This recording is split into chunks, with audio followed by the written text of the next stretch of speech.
Welcome to the podcast, Sara and Natty Bo. I'm so pleased to have you with me finally this evening. So, how are you? Hi, Malin. We are okay, yes. Yeah. I want to know more about you because I love your style. I'm also a very vintage girl, woman this age. So when I met you actually on a quite fun way on the streets in London. Me in Sweden and you in London over FaceTime. And that was the first time I met you. So, and I fell in love with you directly, of course. So I just wonder, how did you two first meet and what drew you together as artists and as people? So we met because of music, I guess. We met many years ago. We were just friends for first. And we met at Gaz's Rock and Blues, Gaz's Rock and Blue. which is actually... Is that in London? In It Soho, is in London, yeah. yes. And Okay. and is a club where Natty has been DJing for how many years? Around 30 years. Oh, wow. Yeah. Every Thursday. I went there many years ago because I'm from Lisbon originally, but I used to come often to London to attend music festivals or see art exhibitions. And one night I was in London and went to Gaz's Rock and Blues, and it was the first time we met. We were introduced by a common friend called Tim Elsa Poppin that used to put on amazing swing club night. Sadly, he's not with us anymore, but he was the one who introduced us, and then we became friends. And years later, we actually got together when Natty came to visit me in Lisbon. Oh, that's a beautiful story. You're so beautiful together. So, Sara, can you tell us about the story how Señorita Scarlett was born? Yes, sure. So, many years ago, when I used to live in Lisbon, and when I was still in fine art school, I was in a group. Well, okay, so let me think. So this was around 2006, 2007, back in Lisbon, and I was very sad about there was not much going on in Lisbon in terms of vintage music and style and shops and everything. So at the time, I was with an ex-partner, and we decided to create a club night called Caixo de Cabaret, which was inspired in the times of the old Lisbon of 1940s, 50s, when there was like a lot of cabarets in Lisbon, and there would be like the review nights and vaudeville and burlesque. So we wanted to kind of combine this idea of exploring this idea of interesting Lisbon with nice cabarets, with all the glamour of the old Hollywood days and the music, because there would be a few things happening in Lisbon at the time, but they were very focused just in rockabilly music. And Okay. we wanted something a bit more wider than that, because we also like rhythm and blues and swing and Latin music like mambo and other rhythms from the 40s and 50s. And so we wanted to bring that together. So we created this group. We were about 8 people, 9 people sometimes. And it was all made of fashion. The cinema was the biggest inspiration, and the music. And that's when Señorita Scarlett was created, which is this burlesque persona I invented. Yeah, so that was it. So what is it about the 1930s to 1960s lifestyle that resonates so deeply, yeah, with both of you? Should Are I you carry on? asking both of us? Or?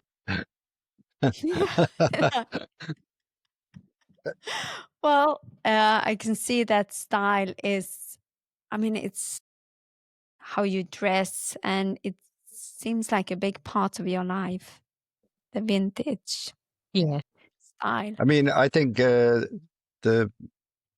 really the music and the art that you appreciate reflects in your style as well. And everything, Mm. cinema, books, magazines, uh, different stuff, and the aesthetics. So Yeah. I mean, I really like 30s, 40s clothes now, but I also like other styles of clothes, and I appreciate other people's styles from different eras, even like modern ones that are impressive in some kind of way. Mm.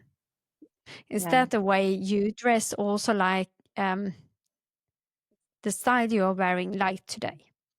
Is that the style you're wearing all the time, or is it Yeah, that these sometime? days, Yeah.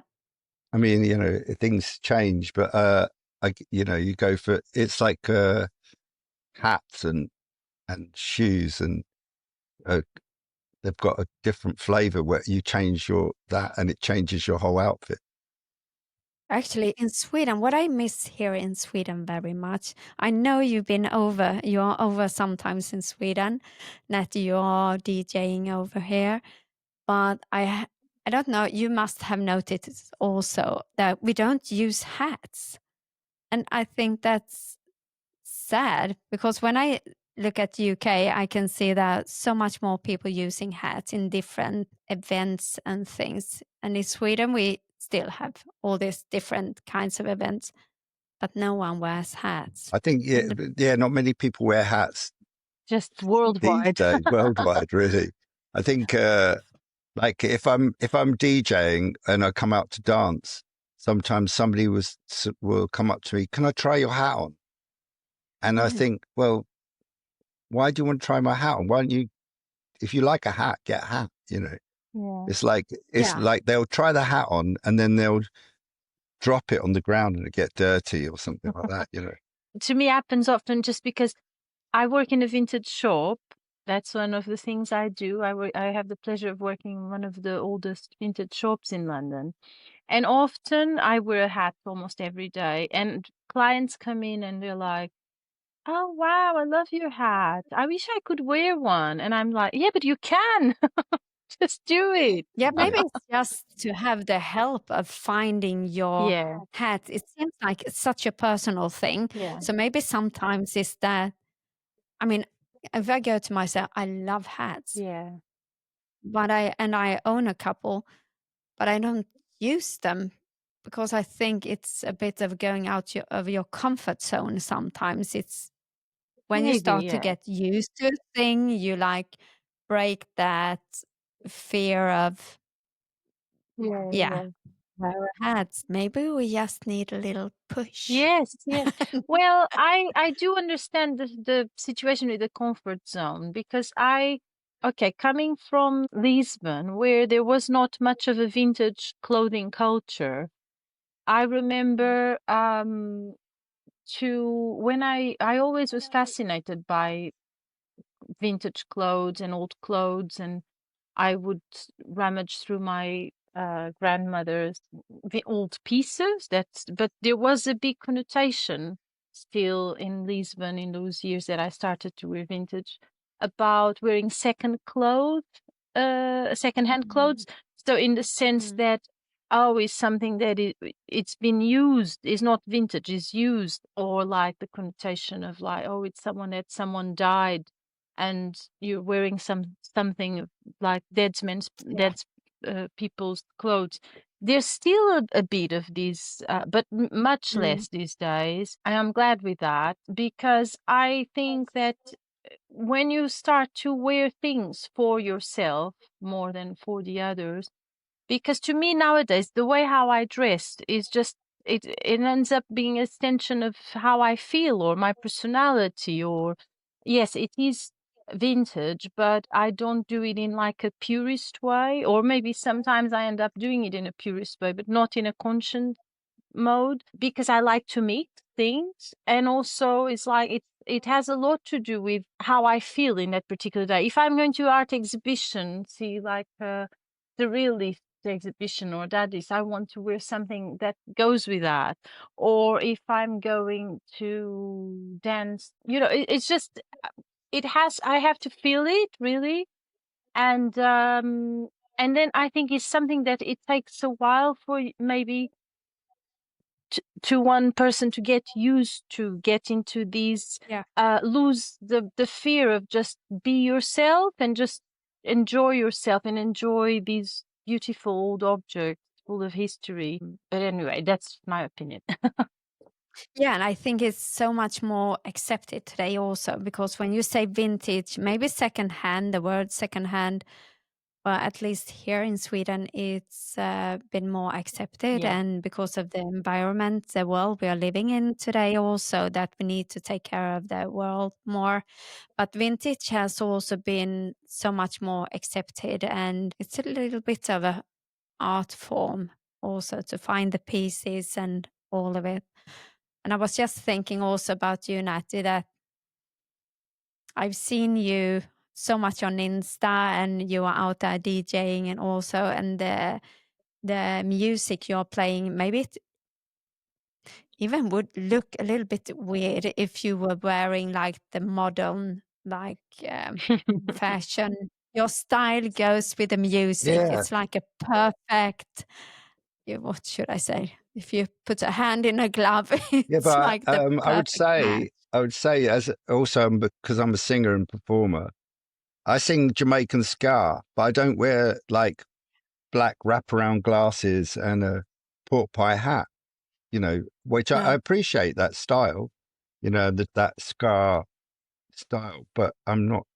I've got my own style, and that's flavored yeah. by other kinds of influences. When you are on stage, and this goes to also both of you, what kind of audience do you feel most connected with when you are on stage? I feel connected when I'm connected to when they're responding. Like if they're if it like I in if they're dancing, which mostly they are, then the audience give the musicians. If they give the musicians respond. We need the audience, and the response is better when the audience are more appreciative. Yeah. Mm. Yeah. Yeah, that's a good answer. And it goes like two ways. Sara, I've seen on your Insta that you teach women vintage hairstyles. Yes, that's right. So what happened? I'm just thinking about those women that comes to you. What happens when they see themselves in the mirror, Oh, it's maybe in amazing. another? Yeah, it must be.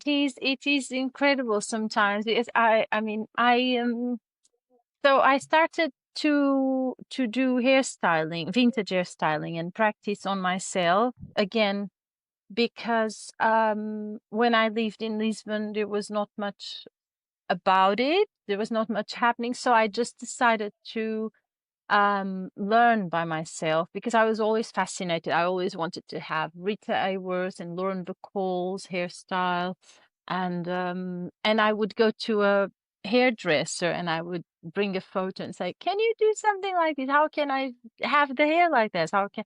And it would be always so disappointing.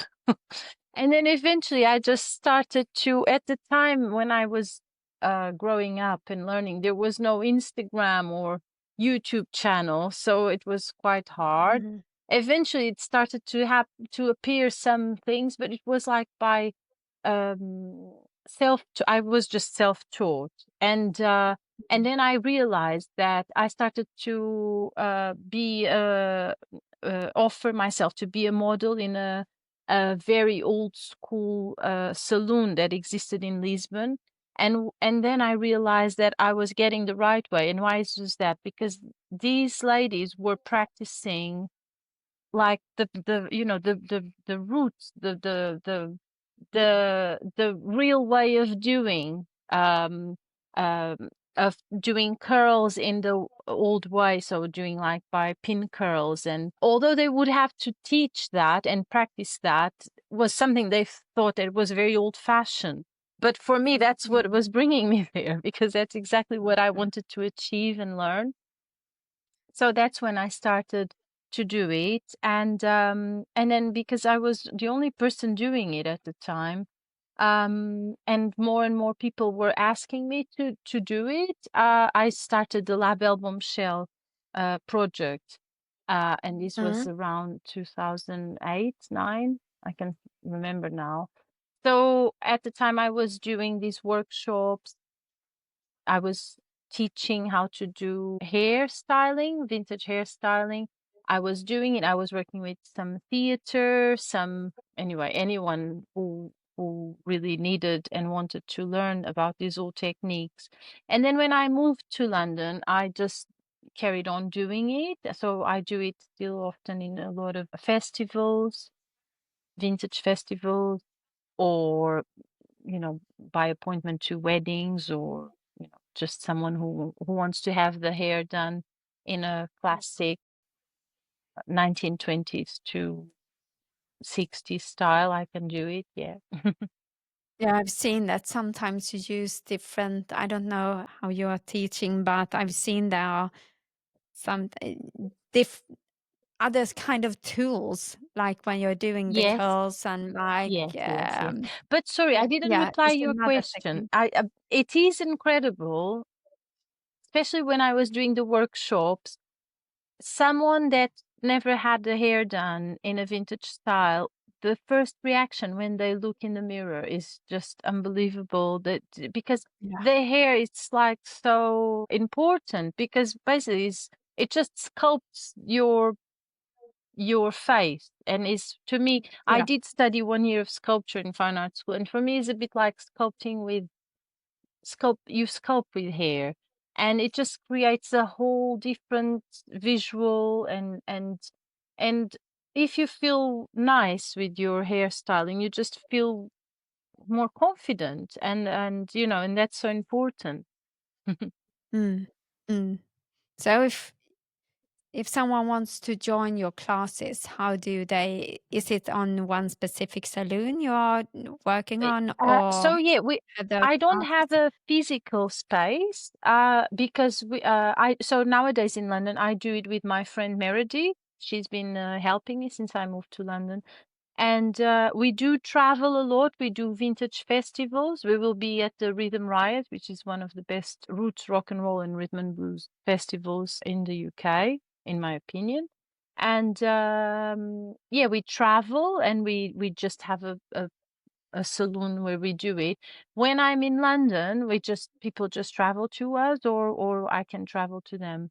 But yes, so we have a Instagram page, which is La Belle Bombshell, Mm, and people can contact us through there. mm. I will put that link Thank you very in much. the on Insta. Yeah. Are you coming to Sweden? I would love to go Are you and do a workshop in Yes, Sweden. Yes. yes. You can do my hair. You can teach me. Yes. I want to learn. Well, Natty, your DJ sets are eclectic. You are playing from, as you said before, ska and reggae to calypso, hot jazz, swing, and New Orleans rhythm.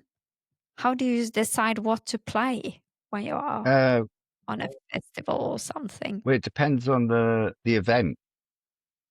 Like I Okay. can, I have like only play vinyl or 78s, shellac 78s, and Mm, yeah, it is eclectic, and I collect a lot of Latin cumbia, merecumbe, poros gaitas, calypso, mento, jump blues, swing, gospel, uh, rocksteady, reggae, ska, funk, soul. But it's like each kind of music has a dance and has a flavor to it. So it transports you to that place. And, you know, when you hit a spot, when it resonates with people and it touches their soul and they feel something, even the music they might not have ever heard before, and then they suddenly discover it. And that's amazing. And it's like, wow, what's this music? I don't know, but it's amazing. And it's making me dance, you know, that kind of thing. So if I go to one of your sets on a festival and I can't dance, I mean, do you teach? I don't Or teach, but I tend to kind of, if I put a record on, I'll come out and dance to it. Yeah, I've seen that. So yeah, because I mean, yeah. my thing is that I'll only play records that I can dance to. So, you know, Yeah. I'm also, I play vinyl, and, you know, in the modern day setting, people say, oh, what's your playlist or things like that. I don't have a playlist. I don't have a computer that I'll DJ with, or I haven't got every song at my fingertips. I've only got what I brought. So for me, that's good. I'm limited to what I brought, and I'm coaxing people into enjoying that music, whether they know it or they don't know it. And is there one special song that always works? not really. I kind of try to gauge the audience, and I try different things, and then, you know, I try different things, and then when people suddenly get into it, you don't know why people suddenly start dancing, or they might dance from the onset, or it might be the wrong kind of crowd for that kind of music. You know, it depends on the where I'm DJing as well. If it's a club, like a basement club, like Gaz's Rockin' Blues, it's always, you know, people are always there and they're always dancing. But if it's like a corporate event, maybe people are there not to dance, but to socialize. So it's like background. I saw you were actually playing on Notting Hill, the carnival. Yeah, that's fantastic.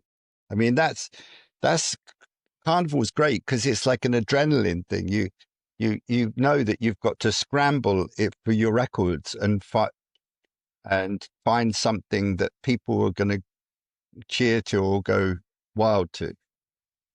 But at the same time, you don't want to be. In my mind, I want to play something that's popular but not too commercial sometimes. But will get people moving, and it has some, and it identifies with what it is, carnival, you know, with the history of carnival. And carnival is a very special place as an ideal, because, you know, it represents the bringing together of people, and it was started as a West Indian carnival. So in Notting Hill, that particular carnival, and I really do believe it broke through barriers and got people together, and that's why I will always support something like that. Yeah, I saw you with the founder, Leslie Palmer.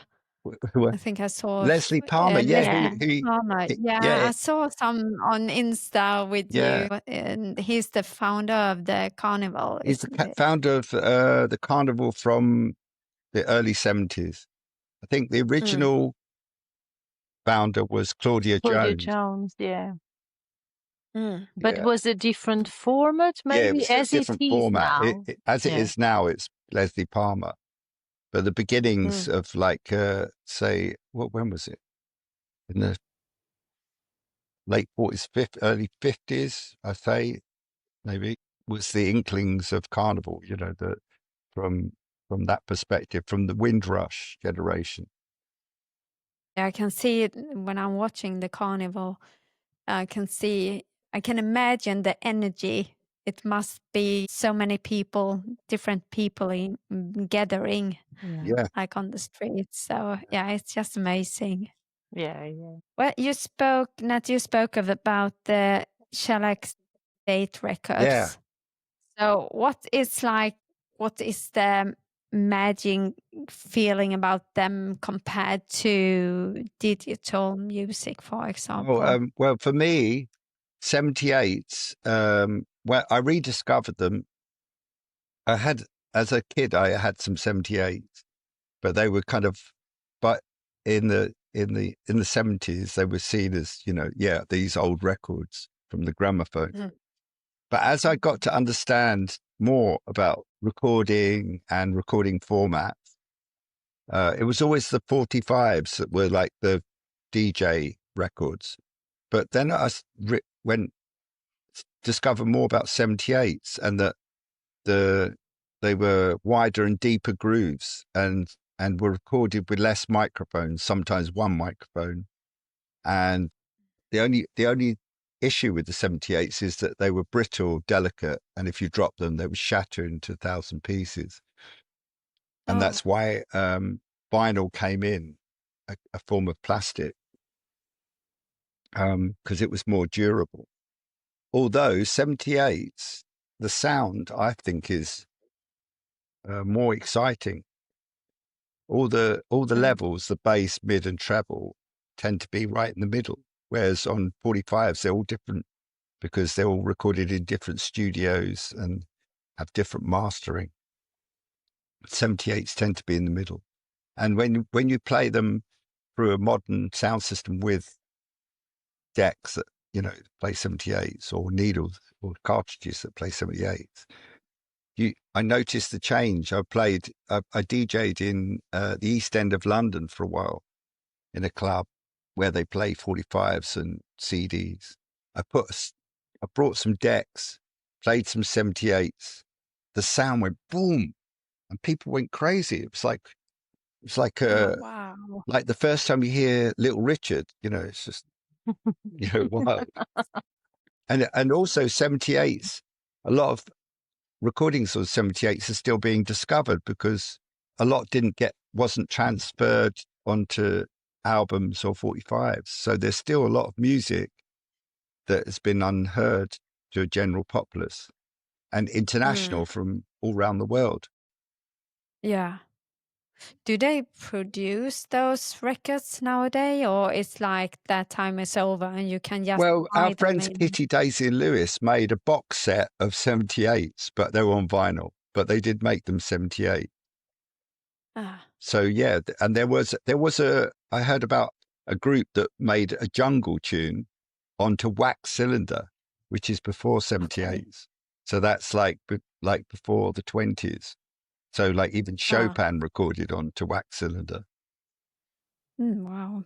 Yeah, because I'm thinking maybe that the technique doesn't exist anymore. I think you can record the 78 speed, of course, and the depth, a bit like recording a 12-inch record, a 45 RPM 12-inch record had a deeper and wider groove as well. It's just I think the knowledge about shellac, I don't know. Maybe there's somebody who does, but you don't really hear. Same like Bakelite. Bakelite, Sara has a lot of jewelry that's Bakelite. There's a lot of radiograms made out of Bakelite and various other things. But I think the recipe of Bakelite is either been lost or maybe something was carcinogenic in the making of it. So yeah. So maybe it's the health. Yeah, it's a little bit sad when those old things die out with a generation sometimes, because the knowledge isn't passed, suddenly it's not modern anymore, and then the knowledge is lost. Yeah. When people die, and sometimes, as you're saying, maybe the recipes were never written down correctly, or they are just lost in the cold vintage stuff now. So it's a little bit sad. That is something I quite appreciate about the fact, for instance, of wearing vintage or like to having vintage furniture, is that things were made and built to last. And the idea is that if there's something that needs fixed, you will go and you use a shoe repair, a seamstress, or a carpenter that will fix that object, garment, shoe for you. So it's not only something that is good for the environment because it lasts, but it's also something that is perpetuating all these small arts and crafts and knowledge about fixing things that contrasts Yeah. with a bit with this mindset of the world of today, which is all about fast food and fast Fast fashion. fashion and every and IKEA furniture and everything that is like done just to be changed in the next season.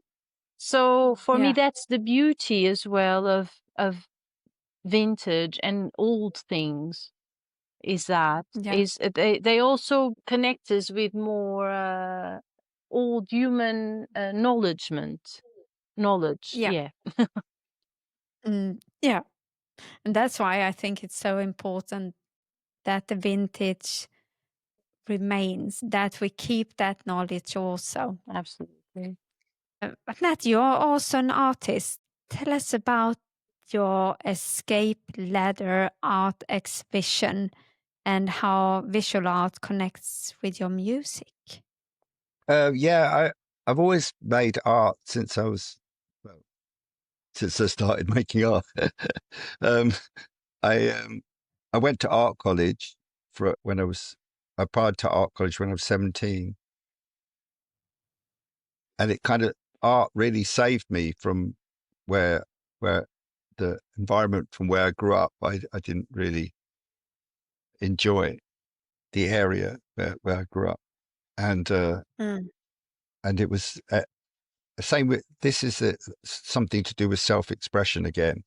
Is that art enabled me to express myself before I was able to express myself with clothing or singing or dancing. It was the first thing. And then Yeah. I got to art college and I moved out of that area and exploded. It was like my own personal experiment had come into fruition. I had now found this new kind of freedom, but also like Sarah, I was a bit like at first a bit worried about it, showing too much of my expressiveness because of fear of being attacked or, you know, verbally or physically. Um, Yeah. but then as I got more comfortable, I dropped that and I decided, no, I'm just going to do it my way. And I drew and painted oils and start a little bit of sculpture and did a lot of portraits, landscapes, some surrealistic kind of works, some abstractions from the paintings, but mostly from really looking at things in front of me and trying to make marks and really look more than making the marks, like really Mm. absorb. And I do sometimes draw paint from photographs, but I find it's less meaningful than when I draw paint from real things. And that's another reflection I think about in music and everything is a connection. And now what I paint, the escape ladder leading to the escape ladder, is I came up with this idea that I'm painting the perfume of the sea. So I'm trying to capture the smell and the feeling of what I'm looking at, as Oh, opposed to the wow. accuracy of it. So I Mm. draw, paint something in the given time that I have the energy to draw and paint it.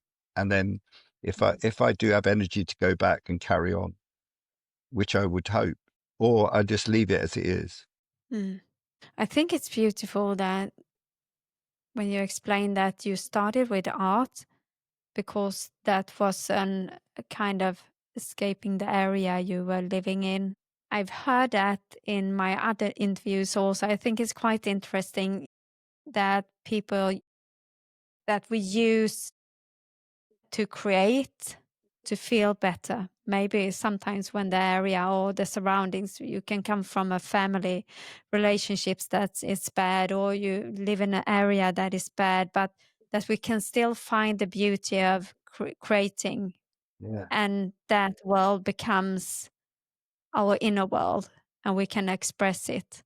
Yeah. But also the growth in creating that, maybe in the first we are a bit scared about what other people are thinking, but we grow into it and then we bloom. So it's such a beautiful process, and it's so interesting to hear also how the passion can save us in some ways. So it's so interesting to hear your story behind it. The thing you're telling now about the fragrance, and I can't wait to see those paintings. So such a new way of seeing paintings, like using the smells and more the senses in that creating process. But I know you have a webpage, nattybo.space. Yeah. So what's that, and Well, why did you create it? I'm not great at technological stuff with computers, but I did get together a website. Although I haven't really uploaded much of the artwork. There's a bit of my artwork on there. Maybe you have to now. Yeah, Hopefully. yeah. Yes. Because I would love to see more. I've been in there and looking, but I would love to see more. Your life has stepped into vintage style. How does that shape your daily routines, not just performances? I'm thinking about Sara, you doing the hair. It's more of a lifestyle. So what is it different from someone who hasn't that lifestyle, the more the modern lifestyle, do you think? I don't know. It's just maybe in my point of view, my life is just surrounded by beautiful aesthetic things. I'm so jealous of you. I If you knew. I don't know really, but I don't know.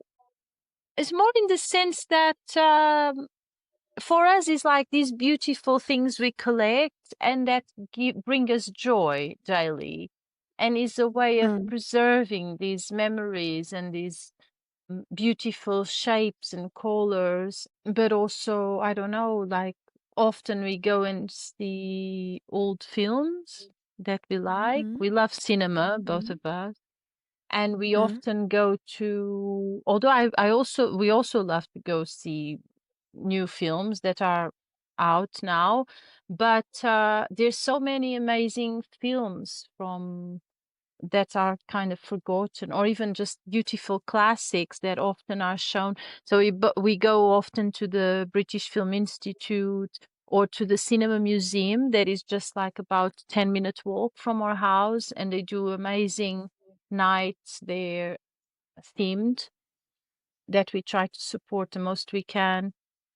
Would be this passion for vintage would be reflected by the music we hear, which is mostly, well, although different genres, it tends to be mostly maybe pre at least 1970s.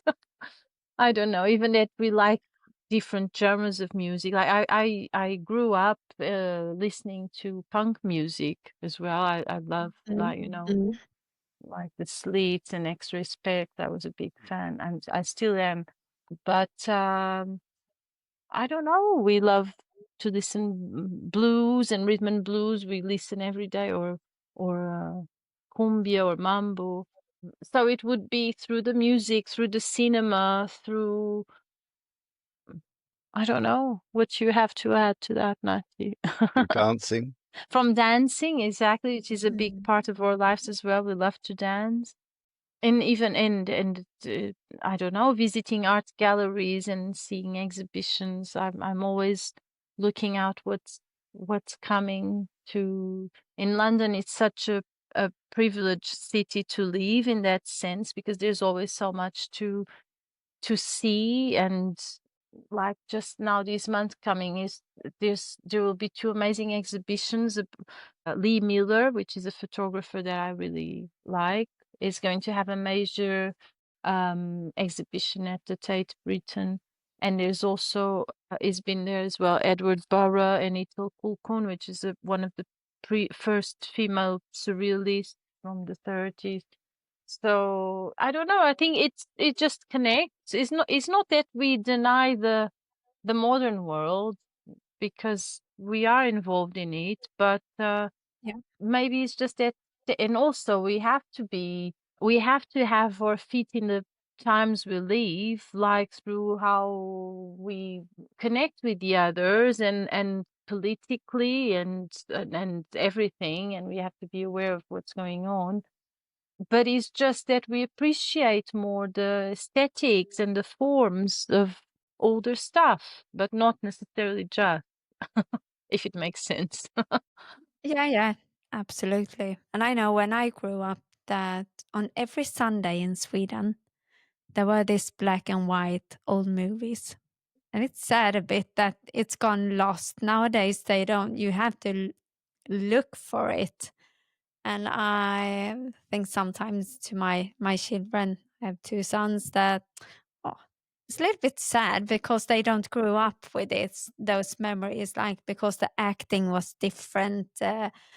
The way of shooting a movie were different. It was so different from nowadays, and again, it gets lost a little bit, Yeah, yeah, from generations to generations, yeah, and I think we can learn lots about, at least in the creative way, the different ways of creating back then. What do you think the younger generation can learn from the music and fashion and, like, spirit from the past? um, well, above all, is an inspiration, and I do think, and been working with fashion for like half of my life now, but vintage fashion. It's very interesting to see how it keeps being revived, and it always goes in circles through revival tendencies. Like nowadays, like maybe the kids, like in their 18, 19s, are really into the 90s, which for me is just the memory around the corner. But it's I think it's cyclic because there was always these revival movements in the 1960s. There was a big revival of the 1920s, and in the 1980s there was a big revival of the 1940s, not only just in fashion but in terms of cinema with neo noir and music, like the neo rockabilly or all these neo swing. So it I think it's just cyclic. History is cyclic, and so eventually it just, yeah, it will just be inspirational thing, I guess. But you both live like rich artistic lives. What would you say has been your biggest creative risk so far, where you might have stepped out of your comfort zone? To me personally, was the biggest creative risk was definitely when I created co-created the Caixa de Cabaret back in 2007 in Lisbon, in a city that didn't was not used to and didn't know much about it, about burlesque and vintage fashion and revival and music. So that was my biggest, I would say. And personal terms was, well, leave my Lisbon behind and move to London 11 years ago, Mm, mm, and just kind of mm. start from the beginning here, because I feel like in Lisbon I had a bit my place there, in the sense that this project I used to do, it was quite popular, and the fact when I created the Lab album Shell as well was like the first. So I was involved in the first burlesque troupe happening in Lisbon, and the first vintage hairstyling project And I was also helping, I did help a little bit the Lindy Hop scene there with swing dancing, because I was very passionate by the dance and I really wanted to learn more. So I learned about this American lady that had moved to Portugal and she was living in Porto.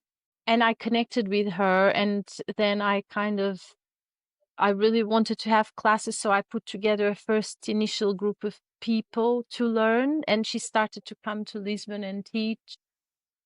So basically, I feel like I kind of earn a little bit my place in the vintage community back in Lisbon. And when I moved here, I just had to, to find my way here a bit. But I moved for love, so I don't regret it. And nowadays I have a lot of friends, and I kind of managed to bring a little bit my passions and my projects to London. So that was the biggest risk I had, yeah. If you would design your dream project together with no limits, what would it be? Well, sometimes we did Natty's been doing music since ever. And he supported me a few times with my burlesque acts by creating some music. And we did kind of perform together sometimes in terms of, so I have a film noir act. There's an homage to film noir that Natty helped me We create. could make a film noir. That's it. Something we could do together.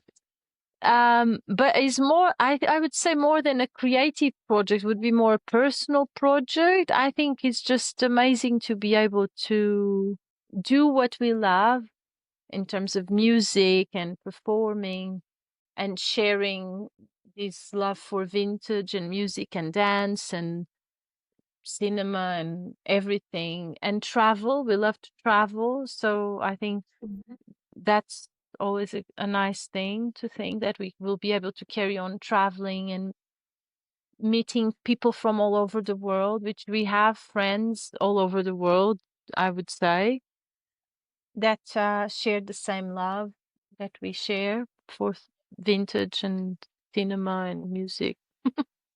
Well, it's been lovely to have you on. I feel like I could talk to you forever. Oh, thank you, You share Malin. so much passion. Was going to say we will see you soon, because I know I will talk to you more. Oh, Thank you for joining me. thank you, Malin.